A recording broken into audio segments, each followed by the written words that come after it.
What's up, guys? Welcome to episode 3 of Let's Get Down to Small Business. Where two sibling entrepreneurs talk about what it's really like to run your own business.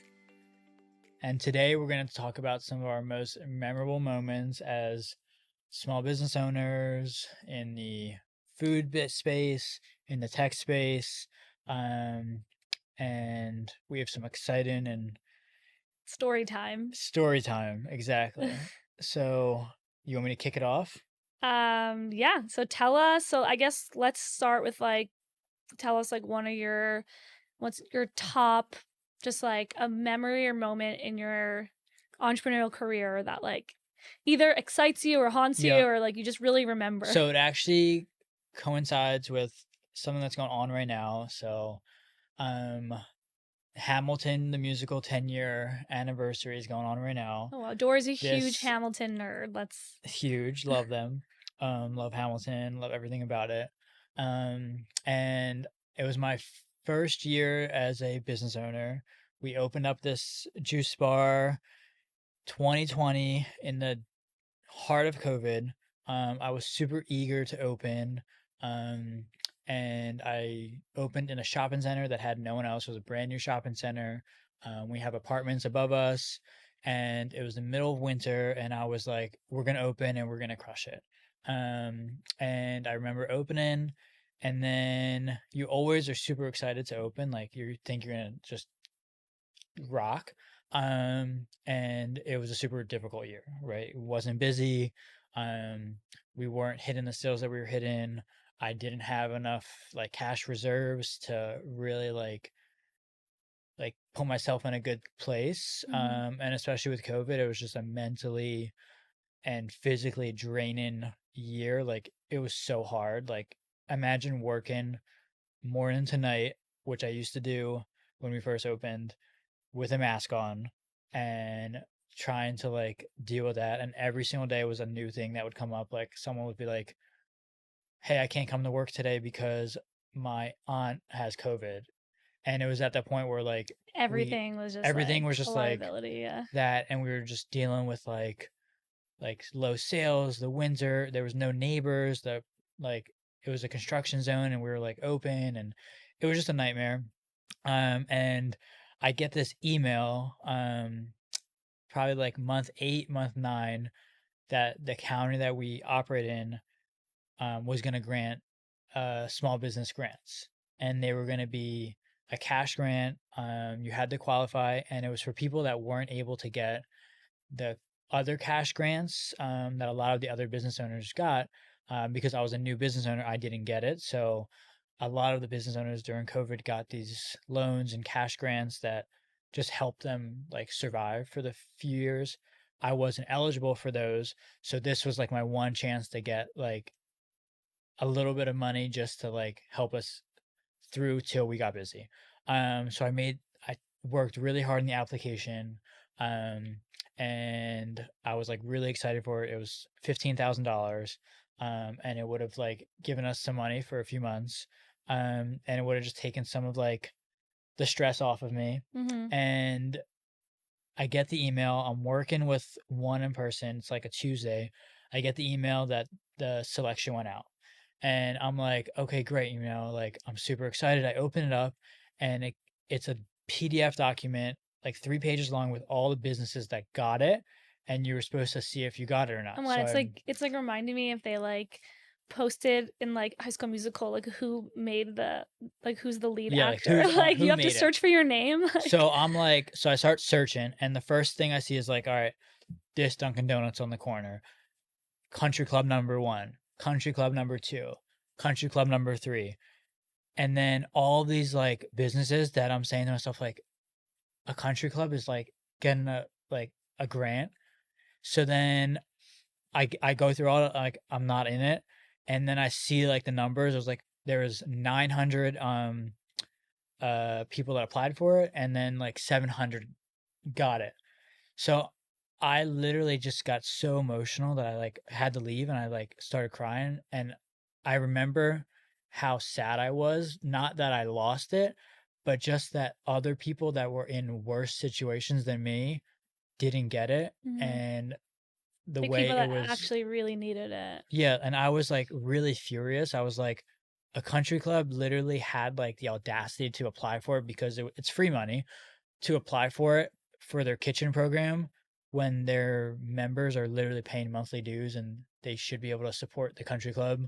And, like, they took money away from the small mom and pop owned pizza place and me, and I literally spent that whole night, like, I was just emotional walking around, like, at midnight with Hamilton playing, I was being like, how are we like bringing this back to the Hamilton? being, like, sad, but then using Hamilton to be like, "Okay, like, whatever, we're getting through it, and the next day we're just gonna, like, keep grinding," and that's what happened, and that's how I always remember that story no matter what, is that, like, that feeling I had that Yeah. night walking around in circles, I just listening to imagining you with like Hamilton. your hood up, like walking in the rain, just listening to like Alexander Hamilton. Yeah, and I was just so The angry at the visual of world, it. but that's the most memorable moment I've had, in my 8 years as an Wow. entrepreneur.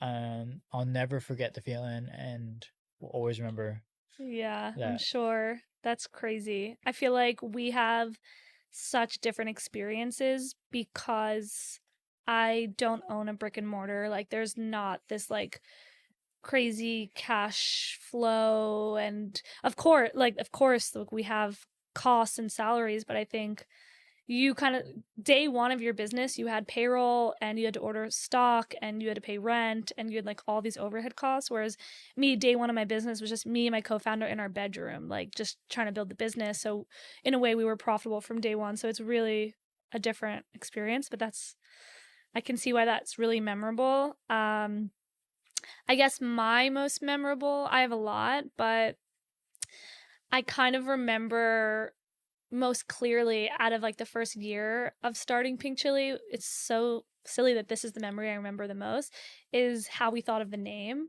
And did I ever Yeah. tell you the story? I don't even know. No. Because yesterday, Dori and I were going over our talking points, and I don't know. I said I want to share the story, but I didn't remember if I had told you. So um, basically, I had heard a piece of advice from a different entrepreneur that's like, don't let the brand of your company hold you back from starting it. Like, I feel like a lot of people, they have to think of the perfect name for their company or logo or colors or domain. Like, I feel like a lot of people just want to perfect the brand before they even look at the ops or business Yeah. model. And And like, you had a company before you had a name.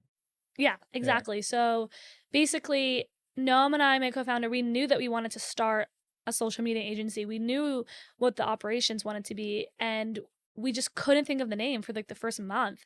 So we were like, you know what? Let's not let it hold us back. Let's just use like a neutral, like placeholder name until it comes to us. And so for like the first month or two, we were like facing clients. I still have these price quote documents and like contracts that we called ourselves Spark. Like it was just like, we're Spark. Like we just like we knew that it was like just going to be a placeholder. And so one day Noam came over, we're like a few months into the business, and we knew that we wanted our business colors to be red and pink. Like that was just really important to us. And that was before red and pink got really trendy. Because like I feel like now I feel like I see red and pink everywhere. Yeah. Like all my friends are constantly texting me like, I'm at H&M and saw this like red and pink t-shirt, or like I bought a pair of Reebok sneakers the other day that are red and pink. So this was before we just like knew that those are the colors we wanted, and we wanted it to like defy the rules. Like I feel like a lot of graphic designers in the past have told me like, you can't mix two bright colors. Like we just wanted to be like rule breakers. We wanted to be like weird and like Gen Z and fun and fresh and young. And so we're sitting in our room and we were like, okay, what do we know that we want the name to represent? So we're like, we know it should represent red and pink. And we know that it, like the type of social media that we want to create for our clients, we want it to be different and bold and spicy. Like the word spicy came up. And then we're like, oh, okay, like spicy. So then like Noam had this amazing idea. Like, why don't we just list everything spicy in the world? Like we started Googling exotic peppers and like harissa and shrug and all these like spices and Middle Eastern spices. And at one point I was like, oh, what if we name the agency chutzpah, because like that's like a Yiddish Jewish word for like audacity. And Noam and I immediately started laughing. We're like, that is such a cringe name, like we can't name it that. But we were so stuck, like we were just, our rule was like, just say any name you can and just like see what it feels like in the space in the room. So we're like sitting there eating like sour gummies, I remember, like on my bed or on my couch. It was just like in one of my first apartments in Tel Aviv. And then I remember Noam and she had just said, what about just pepper or something? Like we were Googling peppers. And then I was like, well, if we want it to be pink and red, what if we just combined like pink chili? And like, I just remember the moment when we looked at each other, and it almost felt like a movie, because I never knew these like moments really existed in entrepreneurship. But we looked at each other and we're like, oh, that's it. And we just knew immediately. Like, we didn't need to like pros and cons and look at the other names. Like, it just felt so right. It was like this spark that I never felt Full before. circle. What? Oh, Full full circle. circle. Spark. Spark. I didn't even think about that. Oh my gosh. Yeah. Yeah. It was literally like an electrocute shock. Like, oh my God, that's the Yeah. name. And I just And that's the remember, best when that happens that way. yeah, I'm a really like believer also in like intuition. And it's something that like Noam and I, when we meet with potential clients or employees or, whatever it is, like we both are huge gut feeling people. Like a lot of times we leave the business with our stomachs. Like it's really not a brain thing. So I think that's definitely a story. Do you have another one you want to share? Yeah. I guess the big one besides my Hamilton night walk is I just spilled of laughter. I'm sorry. just the time where like I opened my business, and the one thing that previously happened to me that really impacts everything I do moving forward is I worked at a gym, and the guy who owned the gym was uh very smart, ran a really good operation, um and I pretty much like was super content in like literally working there like for the rest of my life. So let's give um background. You were like a CrossFit trainer then. yeah, so I worked at a gym, and I was super like okay with like literally living at home with our parents, and like making gym money, and just like working morning to night, being in the gym, being around that life, and that was it. And the only like really request I had was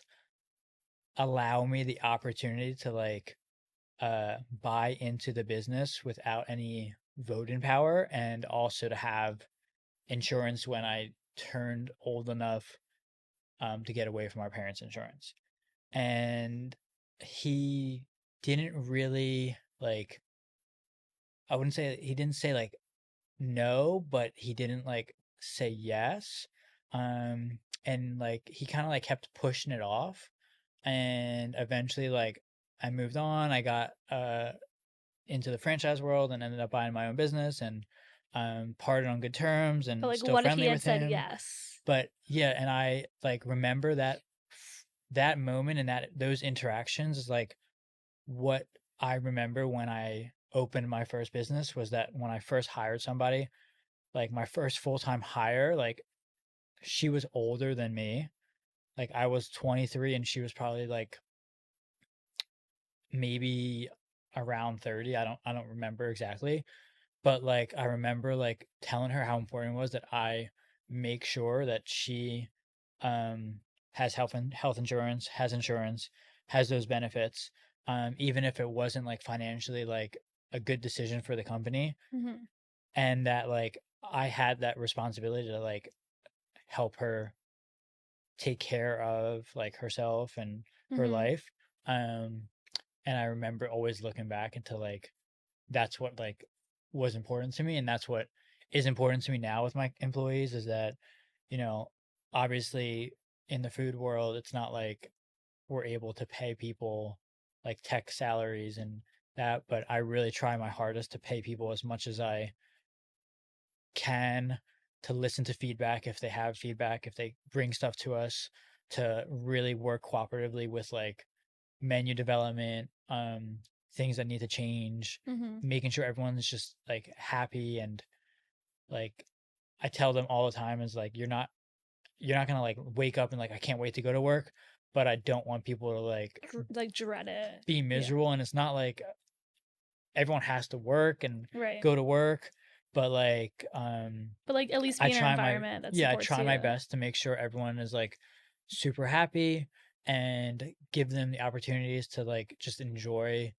themselves. Mm-hmm. And I think like also that experience that you had as an employee, like I always say, like my time as an employee, like honestly was the reason I became an entrepreneur, because I think you have to experience it to then I don't want to like say like haters are my motivators, but sometimes when you have like something happen or like someone not support you in the way that you want, you're like, well, I'm just going to do it myself, you know, or like I'm Yeah. just going to like create that for myself. And like I always thought, and I say this a lot to my friends, that a lot of the entrepreneurs I know had like a vision issue with the companies or managers they worked with before starting. Because, like, if you're super happy as an employee and your managers and the VPs and the CEOs and everyone around you, like, really agrees with you and pushes you and helps you and, like, it's perfect, then you don't really have an incentive to, like, go and leave and take the risk of, like, leaving a Yeah. comfortable, safe job.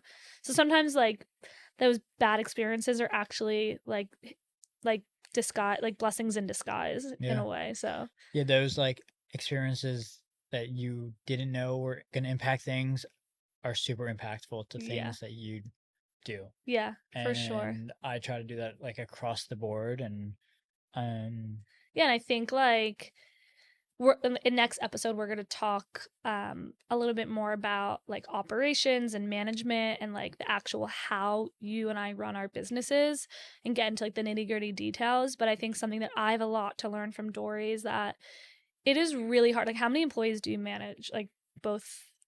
probably across the two brands now about 30 to 35. So like 35 people like get to go home and like have a salary and whatever it is, you know, help their family or pay off their loans or live and I think like the amount of pressure it is to have employees on a payroll and like the fact that Dori's so calm and like so prioritizes the health and happiness of his team is something that like every manager can learn from. And I feel like most of my friends, we've all had those jobs that whether it's like in the food industry or waiters or baristas or smoothie, and like most people don't have the best experience, I feel like. And I think it's really rare, like if you met Dori's employees and people that worked for him, like they're super happy. And I think that's a memorable experience for me, is just like coming into your stores and meeting your staff, and they're just like always so sweet and smiling and excited to meet me. And so yeah, I think we have a lot of more memorable experiences waiting to be heard. And we're only 5 years into, at least I'm only 5 years into my entrepreneurship journey. So